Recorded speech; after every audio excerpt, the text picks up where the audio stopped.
नमस्कार दोस्तों, बहुत स्वागत है आप सभी का। अजय यादव ड्रीम्स देख रहे हैं आप मेरे साथ। और आज हमें नेशनल हाईवे पन्ना रोड के पास स्थित श्री श्री 1008 श्री नरसिंह धाम मंदिर में, जहां पर एक ही परिसर में संतोषी माता और श्री राम दरबार और श्री हनुमान जी महाराज और नवग्रह, दुर्गे मैया, श्री राधा कृष्ण प्रेम प्रतीक मंदिर और केंद्र पर विराजमान है श्री नरसिंह भगवान। और दोस्तों, यहाँ पर आप दर्शन कर रहे हैं माता रानी के। सर्वप्रथम हमें आदिशक्ति के दर्शन होते हैं। इसके बाद जैसे ही हम आगे चलते हैं तो हमें भव्य श्री राम दरबार की सुंदर झांकी देखने को मिलती है। और ये आप अपनी स्क्रीन पर सीधे तौर पर देख पा रहे हैं। मैं आपको और नज़दीक से दिखाने की कोशिश कर रहा हूँ। ये आपको भगवान श्री रामचंद्र जी के, भैया लखन के और माता सीता जी के साथ अंजनी पुत्र श्री हनुमान जी के सुंदर रूप की झांकी के दर्शन हो। और यहाँ पर आरती का वक्त,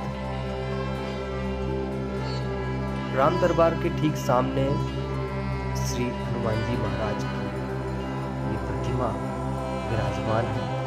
यहाँ पर श्री हनुमान जी खड़े हुए हैं और पुजारी जी पूजन करते हुए। आपको मैं चारों ओर से यह दृश्य दिखाता हूँ। ये चारों तरफ से एक कवर्ड है, कांच के एक फ्रेम से सुरक्षा नवग्रह को दी जा रही है।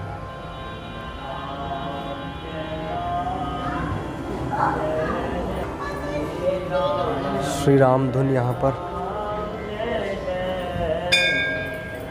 श्री राम जय राम जय जय राम।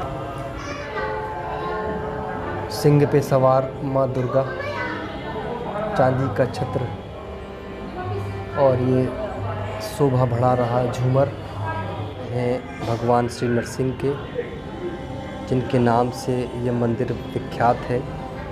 नरसिंह मंदिर भगवान नरसिंह जी के नाम से विख्यात है। और भगवान नरसिंह की कहानी और महिमा किसी से भी छुपी नहीं है, सब बखूबी जानते हैं। भगवान नरसिंह ने किस तरीके से हिरण्यकश्यप का उद्धार किया था। भगवान विष्णु के अवतार हैं श्री भगवान नरसिंह।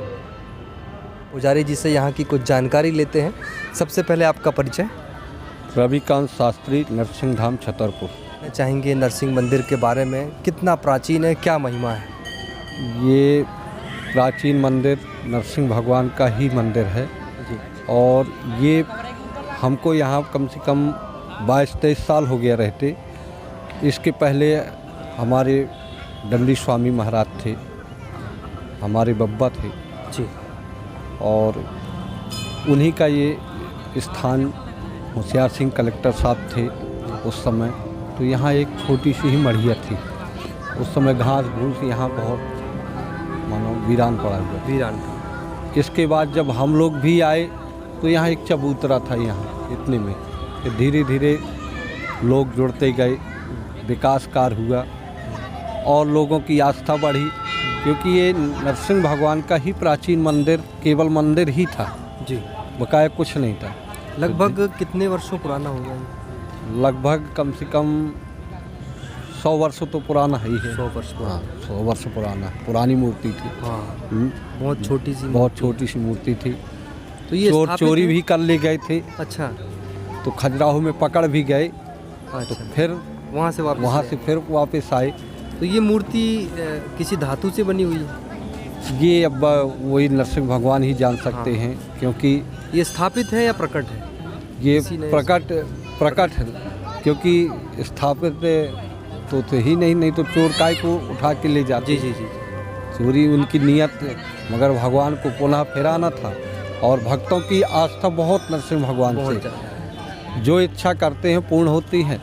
तो यहाँ सब लोग जुड़ करके, और यही मानव धर्म है, ना लेके कुछ आए हो, ना लेके कुछ जाना है। जो कुछ छोड़ जाओगे वही दास्तां याद रहेंगी। क्या बात। मगर हम आप में थोड़ा सा धन हुआ या थोड़ा सा भगवान ने हमें आगे बढ़ाया बढ़ा दिया तो तो सब हम भूल उस जाते हैं। मद में सब भूल जाते हैं, सब मैं सब कुछ सब। मगर भगवान ने भेजा है, वो कभी नहीं कहता है कि मैंने भेजा। बिल्कुल। तो उनको मैं हमेशा तो याद रखना। यही कहता हूँ कि ये मनुष्य तन मिला है तो कुछ ना कुछ हमें यहाँ स्मृत लोक में कुछ ना कुछ ऐसा करके जाएं कि दूसरे लोग आएं या हमारी पीढ़ी नाम ले कि हमारे बाबूजी ने बनवाया या पिताजी ने बनवाया, क्योंकि नाम ही एक अमर होता है। जी। राम नाम लेकर के जो मर जाएंगे वो दुनिया में अमर नाम कर जाएंगे। क्या तो ऐसे ही क्या बात। कार्य है। इसलिए मैं तो यही भगवान से प्रार्थना करता हूँ कि महाराज मुझे ऐसा समृद्धिवान कर दें कि मैं आपके चरणों में निरंतर ऐसा कार्य करूं कि जिससे लोग आनंदित रहें, जन कल्याण हो, सनातन धर्म की रक्षा हो। और सनातन के लिए अगर जिया है, क्योंकि मृत लोक में सुख दुख तो है, मगर सुख के साथ दुख है, दुख के साथ सुख है। मगर कब कर्म प्रधान विश्व कर राखा, कर्म की ही प्रधानता है जी। अगर आपने कर्म किया है तो आपको फल मिलेगा। निष्ठावान विश्वासम फलम दायकम, विश्वास से ही संसार चलता है। हम आप में विश्वास है कि भगवान है तो भगवान है, और अगर नहीं है तो वो तो पत्थर है। बिल्कुल। इसलिए भाव के भूखे हैं भगवान। भाव। इसलिए कहा गया है कि हीरा जन्म मिला है मुझको, हीरा जन्म मिला है मुझको, व्यर्थ न खोने देना है। क्योंकि ये जन्म एक बार मिलता है मनुष्य को, कर्म के अनुसार मिलता है। ये नहीं है कि हमें मनुष्य योनि मिल गई है तो अब अगले जन्म में हमें मनुष्य ही योनि मिले। क्योंकि अगर आपने इस जन्म में अच्छा कार्य किया है तो भगवान की कृपा हो, जा पर कृपा राम की हुई, ता पर कृपा करे सब कोई। बिल्कुल। तो भगवान की अगर तुमने कृपा पात्र हो करके सेवा की है तो भगवान आपको सदा चरणों में लिटाए रहेंगे। यही भावना और यही श्रद्धा के साथ हजारों लोग आते हैं, नरसिंह भगवान के चरणों में रहते हैं। और ये दोस्तों औला नवमी का, अक्षय नवमी का पवित्र त्यौहार, महिलाएं यहाँ आंवले के वृक्ष के नीचे भोजन प्रसाद ग्रहण करते हुए परिवार सहित, और सूत का कच्चा धागा यहाँ पर आंवले वृक्ष को चारों ओर से बांधा जा रहा है, और पंडित जी यहाँ पर विराजमान हैं। सभी महिलाओं को आज के इस व्रत की कथा का महात्म्य सुनाया जा रहा है, और इस व्रत कथा के बारे में दान दक्षिणा इत्यादि नियमों से अवगत कराया जा रहा है। और आज के दिन खुले परिवेश में आंवले के वृक्ष के नीचे भोजन करने का महात्म्य समझाया जा रहा है, और सभी पुण्य लाभ अर्जित कर रहे हैं।